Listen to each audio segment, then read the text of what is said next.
الكريم أما بعد فأعوذ بالله السميع العليم من الشيطان الرجيم وكذلك جعلناكم أمة وسطا لتكونوا شهداء على الناس فيكون الرسول عليكم شهيدا وما جعلنا القبلة التي كنت عليها إلا لنعلم من يتبع الرسول ممن ينقلب على عقبيه وإن كانت لكبيرة إلا على الذين هدى الله وما كان الله ليضيع إيمانكم إن الله بالناس لرؤوف رحيم وكذلك جعلناكم اور اسی طرح ہم نے بنایا تم کو امة وسطا امت وسط لتكونوا شهداء على الناس تاکہ تم ہو جاؤ گواہ لوگوں پر ويكون الرسول عليكم شهيدا اور رسول بھی تم پہ گواہ ہو جائیں وما جعلنا القبلة التي كنت عليها اور نہیں ہم نے بنایا قبلہ وہ جو كنت عليها جس پر آپ تھے الا مگر لنعلم تاکہ ہم جان لیں من يتبع الرسول کہ کون پیروی کرتا ہے رسول کی ممن اس میں سے جو ينقلب على عقبيه پھرتا ہے اپنی ایڑیوں پر وَإِنْ كَانَتْ لَكَبِيرَةً اور اگرچہ یہ ہے بات بہت بھاری بہت بڑی الا مگر علی الذین ھدی اللہ ان لوگوں پر جن کو اللہ نے ہدایت دی ان پر بھاری نہیں ہے وما کان اللہ اور نہیں ہے اللہ تعالیٰ لیضیع یہ کہ وہ ضائع کرے ایمانکم تمہارے ایمان کو ان اللہ بے شک اللہ تعالیٰ بالناس لوگوں کے ساتھ رؤوف الرحیم البتہ شفقت کرنے والا بڑا ہی رحم کرنے والا ہے وَكَذَلِكَ جَعَلْنَاكُمْ یہ کل والا سبق ہے وَكَذَلِكَ جَعَلْنَاكُمْ اور اسی طرح ہم نے بنایا تم کو امۃ وسطا امت وسط کس طرح ہم نے تم کو بنایا جس طرح بیت اللہ کو عظمت دی کہ جس طرح ہم نے تمہیں صراط مستقیم پہ چلایا اسی طرح ہم نے تم کو امت وسط بنایا اور امت وسط کا معنی معتدل درمیانی اور سب سے بہترین امت لتکونوا شہداء علی الناس تاکہ تم لوگوں پر گواہی دو جیسا کہ نوح علیہ السلام کی قوم پر گواہی کا ذکر ہم نے کیا ویکون الرسول علیکم شہیدا اور رسول بھی ہو جائے تم پر گواہ آگے دہرا لیں وما جعلنا اور نہیں بنایا ہم نے القبلہ قبلہ التی وہ جو کنتا تھے یا علیہا جس پر الا مگر لنعلم تاکہ ہم جان لیں من یتبع الرسول کون پیروی کرتا ہے رسول کی ممن اس میں سے جو ینقلب پھرتا ہے وہ علی عقبیہ اپنی ایڑیوں پر وَإِنْ كَانَتْ اور اگرچہ ہے لَكَبِيرَةً یہ بہت بڑی بات اِلَّا مگر عَلَى الَّذِينَ ان لوگوں پر ہدی اللہ جس کو اللہ نے ہدایت دی وَمَا كَانَ اللَّهُ اور نہیں ہے اللہ تعالیٰ لیضیع ایمانکم تمہارے ایمان کو ضائع کرنے والا ان اللہ بے شک اللہ تعالی بالناس لوگوں کے ساتھ رؤوف البتہ شفقت کرنے والا رحیم بڑا ہی رحم کرنے والا ہے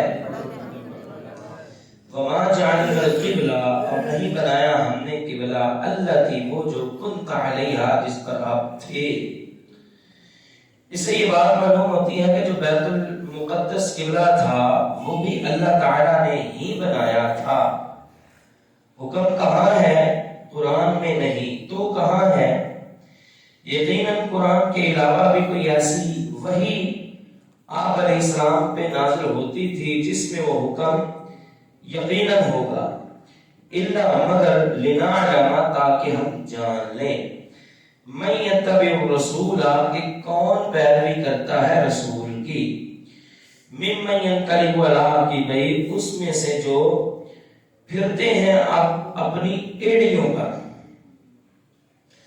وما جعلنا القبلۃ التی کنت علیہا اور نہیں ہم نے بنایا اس قبلے کو جس پر آپ تھے، مگر یہ بات جاننے کے لیے کہ رسول کی پیروی کون کرتا ہے۔ یہ ایک امتحان تھا، امتحان۔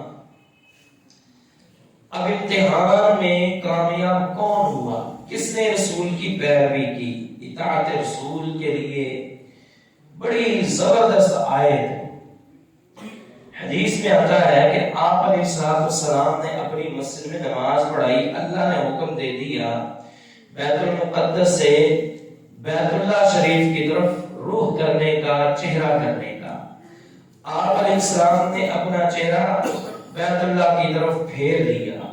ایک صحابی نے آپ علیہ السلام کے ساتھ وہاں پہ نماز پڑھی یا دیکھا، پھر نماز کے بعد وہ وہاں سے نکلے، قریب ایک مسجد تھی بنو سلمہ کے محلے میں، وہاں پہ نماز ہو رہی تھی۔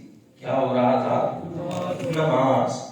اب وہ صحابی وہاں پہ گئے، صدقے اور قربان جائیں، ایمان دیکھیں، ایمان، اطاعت رسول دیکھیں۔ وہاں پہ وہ صحابی پہنچے اور کہا کہ مجھے اللہ کی قسم میں رسول اللہ صلی اللہ علیہ وسلم کے پیچھے نماز پڑھ کے آیا ہوں، ان لوگوں کا بھی چہرہ بیت المقدس کی طرف ہے۔ کہا مجھے اللہ کی قسم میں نبی علیہ السلام کے پیچھے نماز پڑھ کے آیا ہوں، آپ علیہ السلام نے یہاں سے اپنا چہرہ پھیر کے بیت اللہ کی طرف اپنا چہرہ کر لیا ہے۔ اب کیا ہوا؟ ان لوگوں نے نماز کے اندر یہ آواز سنی، صدقے اور قربان جائیں، اطاعت ہو تو ایسی، فوراً وہ سارے صحابہ نماز کے اندر ہی بالکل گھوم گئے اور اپنے چہرے کو بیت اللہ کی طرف پھیر لیا۔ کیسا ایمان ہے! اسی مسجد کو مسجد قبلہ تین کہتے ہیں۔ کیا کہتے ہیں؟ قبلہ تین، دو قبلوں والی مسجد۔ پہلے قبلہ بیت المقدس کی طرف تھا، وہیں پہ ہی دیکھا، سنا، اللہ کے نبی علیہ السلام نے چہرہ پھیر لیا، وہیں پہ سارے نمازیوں نے اپنا چہرہ پھیر لیا۔ کیسا ایمان ہے!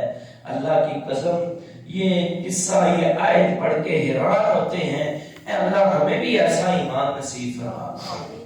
کتنے ہی ایسے لوگ ہیں، بے شمار حدیثیں ہم سنائیں، رفع الیدین کی ہوں یا آمین کی ہوں یا فاتح کی ہوں، کتنی حدیثیں سننے کے باوجود پھر بھی ہم کہتے ہیں سوچیں گے، دیکھیں گے، پتہ کریں گے، انتظار کریں گے۔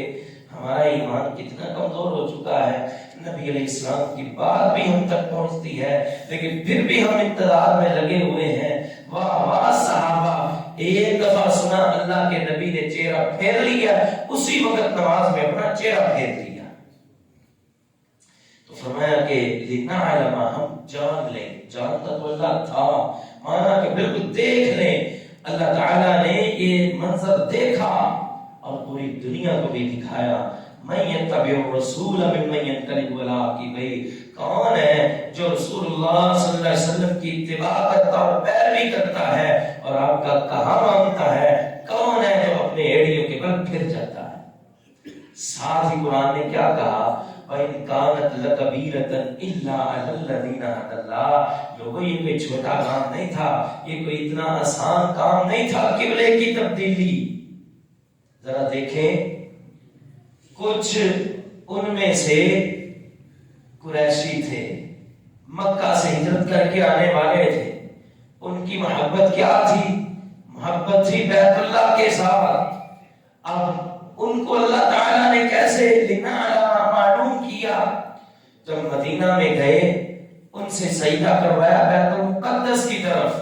یہ ہے لنعلم من یتبع الرسول، ہم جان لیں کہ کون رسول کی پیروی کرتا ہے۔ اب جن کا دل چاہتا تھا بیت اللہ کی طرف چہرہ ہو، مدینہ میں آئے تو بیت المقدس کی طرف انہوں نے رخ کیا۔ کیوں؟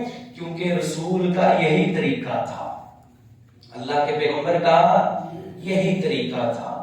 اب دوسرے لوگوں کے لیے امتحان جو مکہ سے نہیں آئے تھے، جہاں یہود سے مسلمان ہوئے یا نصارہ سے مسلمان ہوئے، انہوں نے ساری زندگی عبادت کی ہے تو بیت المقدس کی طرف، اب ان کے لیے چہرہ پھیرنا کتنا مشکل ہوگا۔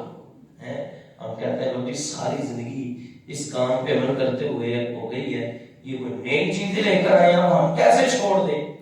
بڑا مشکل ہوتا ہے چھوڑنا، ساری زندگی کسی چیز پہ عمل کرتے رہے ہیں نا، چاہے کوئی نئی بات پتہ چل گئی پچھلی کو چھوڑنا اتنا آسان نہیں ہوتا۔ اسی لیے اللہ تعالیٰ نے فرمایا ان کانت لکبیرہ، یہ بہت بڑا کام تھا، الا علی الذین ھدی اللہ، مگر ان پہ بڑا مشکل کام نہیں تھا جن کو اللہ نے ہدایت دی ہے، ان کے لیے آسان ہی تھا۔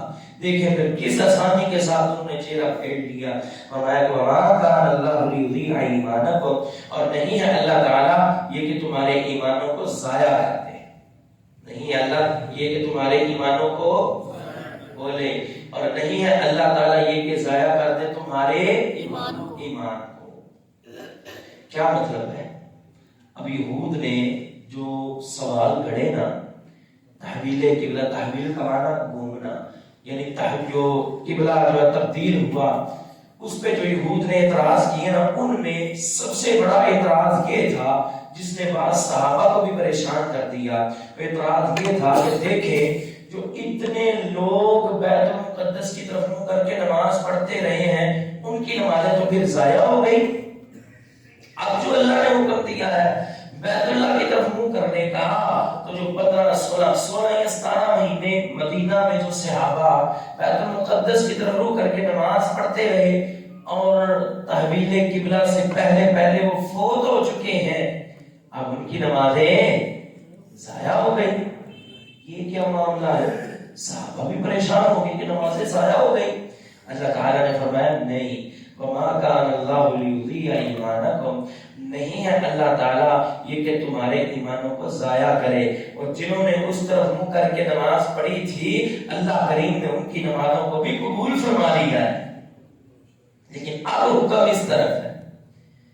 ایک اور آپ کو بڑی نکتے کی بات بتائیں، نماز پڑھتے ہیں اب بیت اللہ کی طرف منہ کر کے، پہلے بیت المقدس کی طرف منہ کر کے، سوال تھا نماز کے متعلق کہ نمازیں ضائع ہو گئی، کیا سوال تھا؟ بولے نماز کے متعلق، لیکن آیت پڑھیں، آیت میں تو نماز کا ذکر نہیں، کس چیز کا ذکر ہے؟ ہاں ماشاءاللہ، کس چیز کا ذکر ہے؟ ایمان کا، اور نہیں ہے اللہ تعالیٰ یہ کہ ضائع کرے تمہارے ایمان کو، حالانکہ یہاں تو بات ہی نماز کی ہو رہی ہے۔ ایمان میں کون سا جناب کرتے ہیں؟ بیت اللہ کی طرف، نماز میں کرتے ہیں بیت اللہ کی طرف رخ، نماز میں بیت اللہ کی طرف چہرہ کرتے ہیں نا، ایمان میں کون سا کرتے ہیں؟ لیکن اللہ تعالیٰ فرما رہے ہیں اور نہیں ہے اللہ یہ کہ ضائع کرے تمہارے ایمان کو۔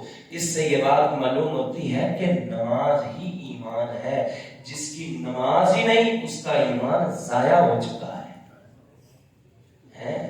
ہم نماز بھی نہیں پڑھتے، پکا بے نمازی، نماز کے کبھی قریب بھی نہیں آیا، لیکن کہتا ہے جنت کی فرنٹ سیٹ میری ہے کیونکہ میں نے کلمہ پڑھا ہوا ہے۔ نماز پڑھو نہ پڑھو کوئی مسئلہ نہیں، یہ قرآن ہے، قرآن وما کان اللہ لیضیع ایمانکم، اللہ تعالیٰ تمہارے ایمانوں کو ضائع نہیں کرتا۔ مانا جنہوں نے بیت المقدس کی طرف رخ کر کے نمازیں پڑھی تھی، اللہ نے تمہاری وہ نمازیں ضائع نہیں کی، اللہ نے نماز کو ہی ایمان قرار دیا ہے۔ جو بندہ نماز ہی نہیں پڑھتا اس بندے کا ایمان ضائع ہو چکا ہے، اس کے پاس ایمان ہے ہی کوئی نہیں۔ لہذا جنت میں جانے کے لیے ایمان ضروری ہے، تو یہ آیت بتلاتی ہے کہ نماز سے ہی ایمان ملتا ہے۔ وما کان اللہ لیضیع ایمانکم، اور نہیں ہے اللہ تعالیٰ یہ کہ ضائع کرے تمہارے ایمان کو۔ ان اللہ، بے شک اللہ تعالیٰ، بالناس، لوگوں کے ساتھ رؤوف، بڑا ہی شفقت کرنے والا ہے۔ انہوں نے نمازیں پڑھی، اللہ تعالیٰ ان کی نمازیں ضائع کر دے، یہ تو شفقت نہیں نا۔ شفقت یہ ہے کہ جن لوگوں نے اس طرف منہ کر کے نمازیں پڑھ لی اللہ نے قبول فرما لی، پورے کا پورا اجر دے دیا۔ رحیم، اللہ تعالیٰ مکمل رحم کرنے والا ہے۔ وَكَذَلِكَ جَعَلْنَاكُمْ، اور اسی طرح ہم نے تم کو بنایا امۃ وسطا، امت وسط، لتکونوا شہداء علی الناس، تاکہ تم ہو جو لوگوں پر گواہ، ویکون الرسول علیکم شہیدا، اور رسول بھی تم پر گواہ ہو جائے۔ وما جعلنا القبلة التي، اور نہیں ہم نے بنایا قبلہ التي وہ جو كنت علیہا جس پر آپ تھے، الا مگر لنعلم تاکہ ہم جان لیں من یتبع الرسول کون پیروی کرتا ہے رسول کی، ممن اس میں سے جو یتبع ولا کی بھئی پھرتا ہے اپنی ایڑیوں پر، وَإِنْ كَانَتْ لَكَبِيرَةً اور اگرچہ یہ بہت بڑی بات تھی، الا علی الذین هدى اللہ مگر ان لوگوں پر کوئی بڑی نہیں تھی جن کو اللہ نے ہدایت دی۔ وما كان الله ليضيع ایمانکم، اور نہیں ہے اللہ تعالیٰ یہ کہ ضائع کر دے تمہارے ایمان کو، ان اللہ بالناس لرؤوف رحیم، بے شک اللہ تعالیٰ لوگوں کے ساتھ بڑی شفقت کرنے والے، بڑے ہی رحم کرنے والے ہیں۔ وآخر دعوانا الحمدللہ۔